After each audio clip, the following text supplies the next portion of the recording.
So then I said, okay, if that doesn't work out, what's going to be your plan B? And then without any hesitation, they all raised their hand and said, we're going to sell drugs.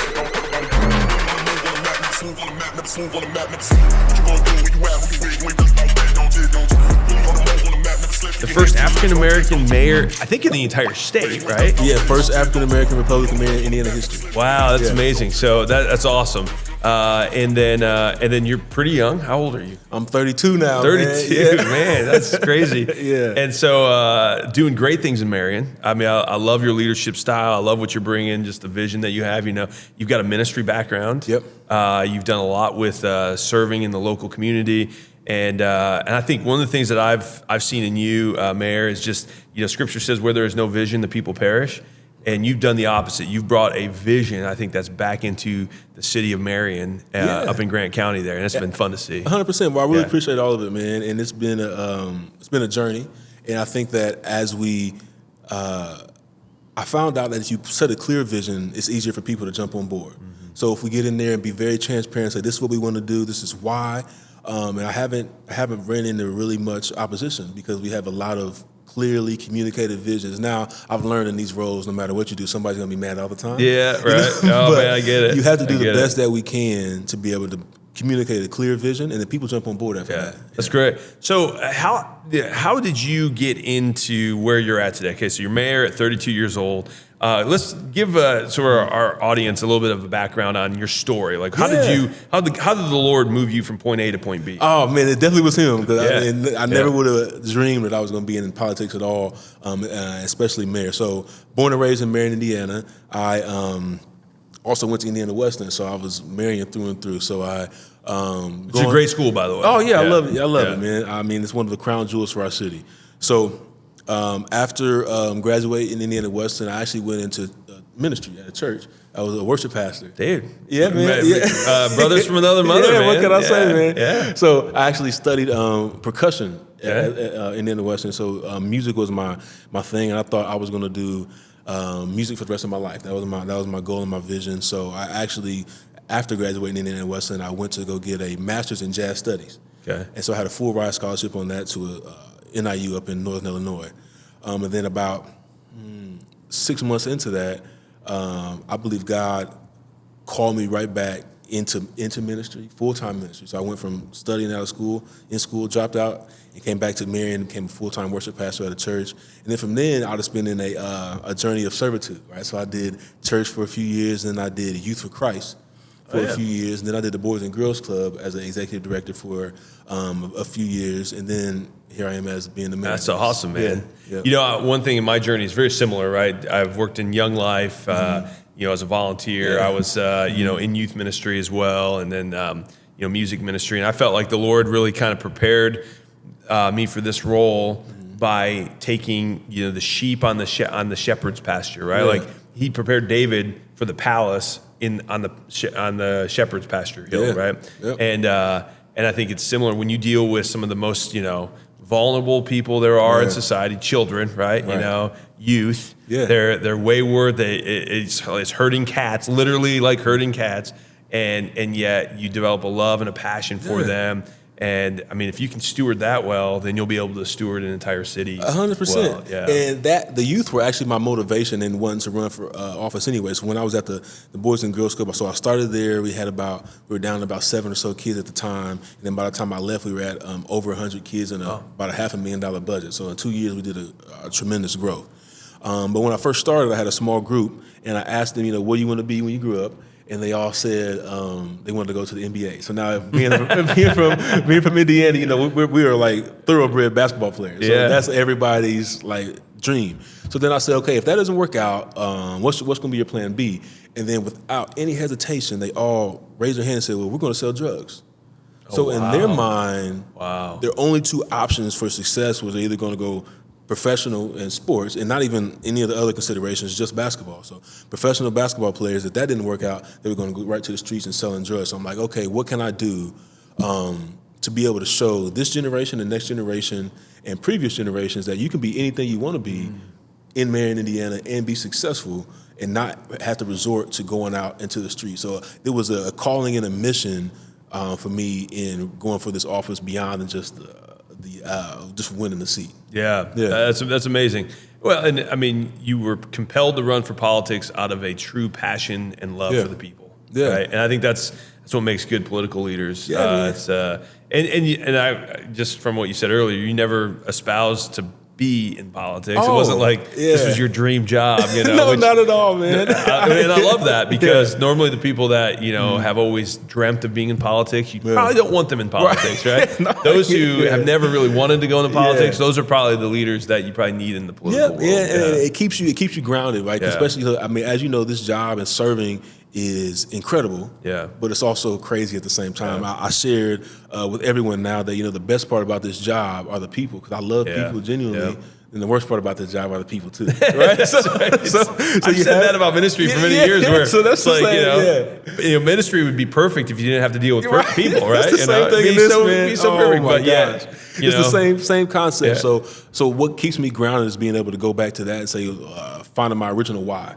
Is, you know, I'm doing this for the show our kids, and even my kids. So I have 2 daughters now, get ready to have a son. So I want to be able to show them that, you know, that anything is possible, and being able to lead. The barriers don't matter, right? So whether your age, race, fill out any of those initial walls, you have the power to overcome those things. And I believe through Jesus Christ, but that might not be everybody believes. But me, through Jesus Christ, we have the power to overcome. It could be anything you want to be. That's amazing. That's fantastic.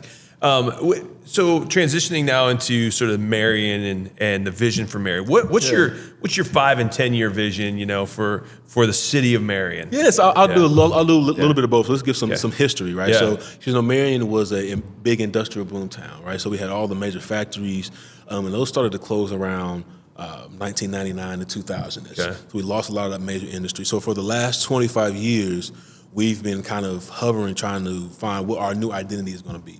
So when I ran, my identity for the city was, how do we become the trades capital of Indiana? So one of the first things that we did is partner with Ivy Tech. And any kid who graduates from Marion High School and wants to study a trade, the city will actually pay for them to go for free. Wow. To go to Ivy Tech, because when I travel around to our different manufacturers locally and jobs opening, the trades are paying so much money, but there's such a gap in funding to get people into it, right? So a lot of the employers that we are inquiring to grow or inquiring to move in, they're saying, hey, what's your workforce, and what's your workforce development to be able to attract that? So the first thing, the trades capital of Indiana. The second thing is, you know, we have a lot of natural resources that we want to take advantage of. So one being the Mississippi River that winds through our city and most importantly through our downtown.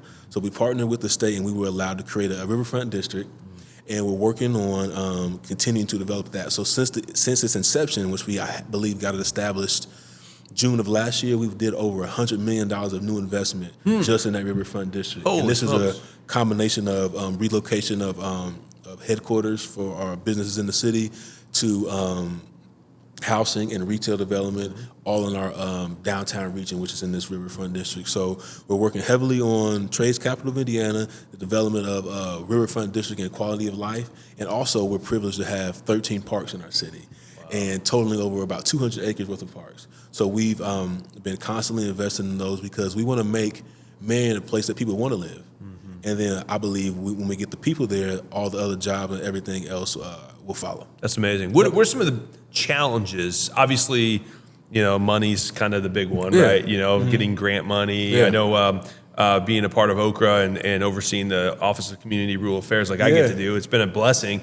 But that is the big, you know, the big challenge is, how do you divvy out the grants appropriately to the places where really the return on investment for not only the state but the city is going to be great. So, you know, what's kind of, you know, I know we got money, but what are some of the big challenges that you see in turning Marion from what it was to the vision that you have for it? The biggest challenge is probably we need some Okra money. That'll fix everything.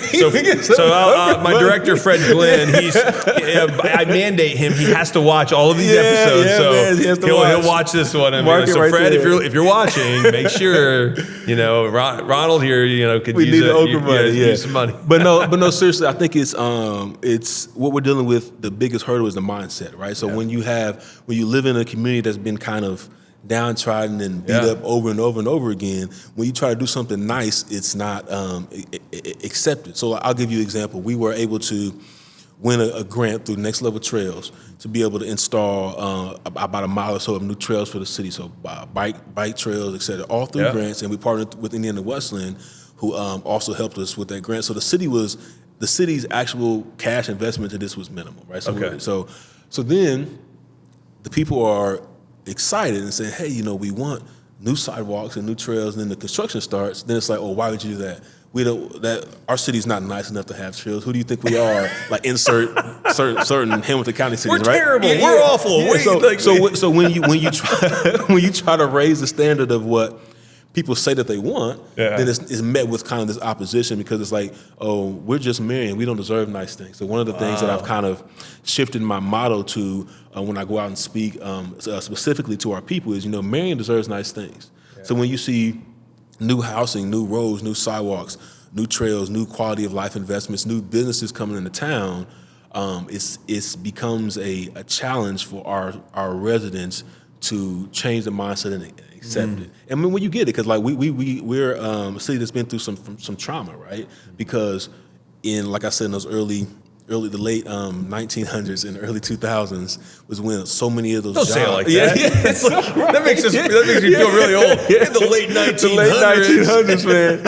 when all those factories left, I mean, we're talking 7, 8, 9,000 jobs just gone in almost an instant, right? So we have this kind of defeated mindset. So now what my biggest hurdle to overcome is, how do we change the mindset of 28 to 30,000 people that we are not some third, fourth class, only deserve the scraps type of city, but we actually are a city that deserves nice things, and we're going to continue to invest to get those nice things into our city. That's a fascinating perspective, because I'm just reminded of even going back to Scripture and like the stories of the Bible, and that's the constant struggle that God has with even the champions of the Scripture. So Moses didn't think he was worth anything, and God said, "No, Moses, I'm calling you to lead." He's like, "Don't, not me." And then Gideon, right? Gideon was hiding in a shed, and God had to say, "Hey, you're a mighty warrior." And Gideon's like, "I'm not a mighty warrior," right? And then Christ Himself says, "We're going to be more than conquerors," right? It's just humanity in general. We just find ourselves living in this victim mentality. Yes. That, well, we're just the victim. We're just, woe is us, and that's just who we are. That's our lot in life. And here's God comes in and says, "No, I'm going to give you life and life more abundantly." Right. Because you have this era. You're an heir to the throne of heaven, right? Like, and when you know who you are in Christ, you should walk in that identity. And so it's so easy for humans just to live in this downtrodden, depressed, well, this is just life, and might as well get used to it. It's like, no, like, let's go. But it's amazing that then you give them a hand up, right? And you say, I'm here to help you, and then they like slap it away, like, no, I don't deserve that. I mean, and it's this victimhood that, I mean, I think it's a spiritual battle. I agree. We're wrestling with this idea of misplaced identity. So when you find your identity in where you work, in the factory leaves, now you're lost. So you find your identity in, amenities and all these other kind of things, then when those things leave or are no longer there, you're spinning and you don't know which way to turn. So I think that we as a city, we as a people are really need to define ourselves by more than just things and jobs. When we get into that, then you're no longer so shaken up when a factory pulls away. You're no longer so shaken, because it happens. It's just a natural life cycle in business. So now the biggest challenge is now for our citizens, who are we outside of what we can do professionally? And who are we as a community to be able to rally around our leaders and push Marion forward. And I think in this first year and a half, we made some tremendous headway because people believe again. And that's what people ask, how am I measuring success? And not necessarily in just the dollars amount that we have invested and the new companies we have and the expansions. I mean, I can list all those things. We're doing some amazing things, but I think my greatest accomplishment in how I'm measuring success is people actually believe things are possible again. When my first 6 months and I would tell somebody about, hey, we're going to do this new company's going to come in, they're going to invest X million dollars, or this new development is going to come, people be like, no, that's not possible. And then from from an amazing team and the grace of God, we get those things done. And then after so long, now when I say those things, people believe and say, "Oh yeah, this is possible. We do deserve this, and things can happen." And this is, we're talking specifically about Marion, but this is kind of the story of like a lot of small towns across Indiana. It's like, how do we be able to find this new identity and continue to push forward, and which I like to argue the small towns are really the backbone of our state. They are, without a doubt. I love the small towns. I've been able to travel the state more in the last 2 years than I ever have. Yeah. And boy, I tell you what, the small towns are just awesome. Yeah. I mean, they really are. And with a little TLC, I mean, it could make Indiana the California in a good way of the nation, where, because everyone says, "Oh, California's so beautiful," right? It's got all these like really cool amenities and all these cool natural resources.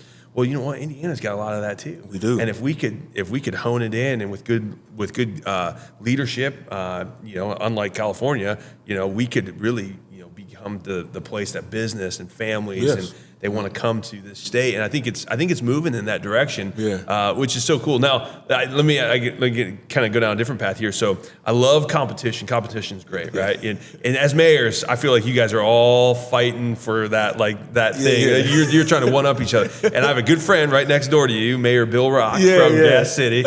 And so anytime I go up to Gas City, and he'll bring up this friendly competition that you and him have all the time, like who's gonna outdo each other in the development or the fun, things for families. I think it's great because you just push each other both to do more for your communities. And Gas City's doing great. Marion's starting to do great. And I'm just like, this is cool. So Mayor Rock has been a tremendous mentor for me. He's coming into this space. And his energy, for you would never guess the age he is by the energy that he's rolling. That guy, like, I don't know if he ever sleeps. I mean, I gotta have 2 energy drinks just to keep up with him when I go up there. So he's rolling, man. He's been a great mentor. And that competition, man, even like, so when this is being recorded, it's getting close to 4th of July. So we always have a competition since I've been mayor, is who can do the best fireworks show for the city. So, I mean, something as small as that to where we're working together on bringing major deals into the county. Because what I've learned, and this, I think, really applies to all levels of leadership. If we can help everyone around you succeed, it makes the cause you're doing look better and go better. So if Gas City is succeeding, it's better for Marion. If every other city in the county is succeeding, it's better for Marion as well. And I think that our county is now poised to be very attractive for new residents and new businesses. And because Mayor Rock has done such a great job, and he's in his 2nd term now, we're in Gas City, and then now as a city of Marion, we're starting to push harder and harder to get more investment. And I think that the synergy between our lead, so it hasn't always been like that in the city of Marion, by the way. Okay. And like the county and the cities and the mayors in those respective cities have not always rowed the same direction. But now we're in in a unique opportunity to have such a great synergy between every level of leadership in our county. And I will say, this time was every office in our county is now Republican. Wow. Minus Mayor Rock, he's independent. Yeah, he's really a Republican. He says independent, but like he's very Republican. He's more Republican than some Republicans are. Yeah. So for the first time ever, this cycle around, we are all Republican controlled, and I think that some of the momentum, not to go too partisan, but some of the momentum that we're seeing is from that the voters believing in us and being able to allow us to move forward in that direction. Yeah, that's amazing. Okay, so you've got Marion and Gas City in Grant County. Are there any other cities that have mayors, or is it town? Jonesboro has a mayor. Okay, Jonesboro. Okay, and then all the other ones have town managers. Town managers. Okay, and then what? So you got so the 3 biggest: Marion, Gas City, and then Jonesboro. You have Upland. Where Taylor is. Yep. And then you have Matthews, and you have Swayze. Swayze, the only one in the world. Right? Every time I drive through, it's like the only Swayze in the world. And I always think, well, what about Patrick Swayze, right? I don't think I'm missing any others. I think that's all of them. Okay. So our county's doing great, and I think that this whole region of Indiana, I think we fall into East Central Indiana, is starting to grow and explode and recover from that. A lot of those manufacturers leaving, and now we're doing great. Muncie's doing great again. Marion's doing great. Kokomo's obviously doing great. So we're all, starting to roll in the same direction to be attractive to our area. And all of those towns you mentioned have Republican mayors. Yes, yeah. Yep. I mean, Dan Rittenauer over in Muncie doing a good job. You got Mayor Tyler Moore over in Kokomo doing a good job, and you And I think that's the benefit of, when you get Republicans that actually believe in Republican principles, which is free market, driving competition, right? Making sure that crime is down by defending our police officers, right? And making sure that our law enforcement is strong so that we have safe communities to live in. It's just, you're going to breed successful communities. Yeah, I mean, 100% leadership matters, man. I don't think people should ever overlook how important leadership is. Yeah. And so coming in, one of my, I guess the top 3 things that I heard from people that they wanted to see improved were public safety, quality of life investments, and the school system. So obviously I don't control the school. So one of the things that we've done and really locked in on is quality of life and public safety. And so we've, in this first year and a half, we've given our police officers and fire department record raises. And we've also been able to double down on the equipment that they've needed. And then so when you compare the data from the last 5 years to the last year and a half since we've been in office, the crime level is down significantly. That's amazing. So just from letting the public safety know that I have their back from an administrative level, and not just from in words, but like actually backing it up with monetary investment to help them out, ranging from raises to equipment, but also having their back on media and platforms. That has been able to, I'm not going to say public safety is the only attractor, is all those things working together, but if you were to say it's a wheel spoke, it's the hubcap of the wheel, and all the other things come off of that. So we've invested heavily in public safety and took that very seriously, and then that's also, that then, because of that, has attracted tremendous investments to help the other parts of the city grow. Yeah. Well, it changes the morale of your officers when they know that the political leaders will have their back. If they ever have to, God forbid, do the hard thing, right, where they've got to go after a criminal, they've got to, God forbid, use their duty weapon to stop criminals from doing something. To know that you've got political leaders that will have their back makes a world of difference in their minds. And so I was talking to some state troopers just over the weekend up in LaPorte County, and I told them that again. I said, hey, just so you know, Governor Braun, myself, we've got your back. God forbid you ever have to do something that's the hard thing to do. But if it's done well and it's the right thing to do, I'll go out on any stage, platform, social media.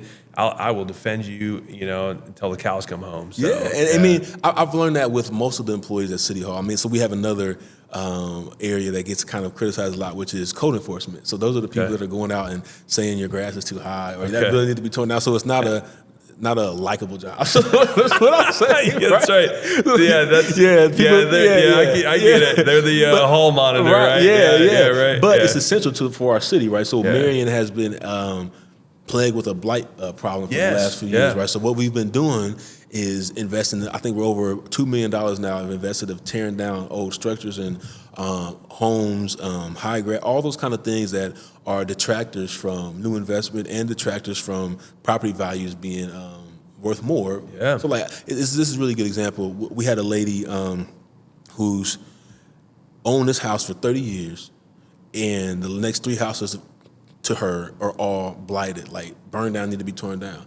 And she had been wanting to borrow money to repair her house. And the bank kept telling her, no, it's not, we couldn't get involved. So we came in and tore those houses down.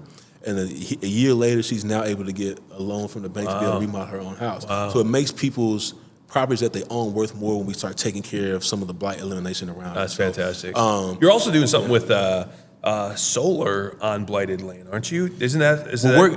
So we haven't got into it yet, but that's a topic of conversation in the city and the county to be able to do something. So now we tear it down, right? And the land is flat. So now either it's going to build another house there, or something needs to be there that obviously can get back on our tax rolls. That's been a big conversation, right? A lot of solar comes in. They use prime farm ground, right? And they start to take over our farmland. And a lot of communities, myself included, we don't like that. We don't like seeing that. But when it comes to using blighted land, for things like solar, it's like, hey, I'm good with that. Yeah, 100%. Because it turned into a big nasty argument on our county side about solar, about the farmland, which I get it. So now what we can do is offer up land that was blighted and you can still put some solar on it. Yeah. And I think that changes the conversation, because I don't think what we've heard from our county and city that people are against solar, they're against the location that they try to That's choose. right. Yeah, you know, so yeah. And they'll take up, again, it's prime farmland, and it's beautiful farmland. And again, aesthetically, people don't want to look out at this beautiful,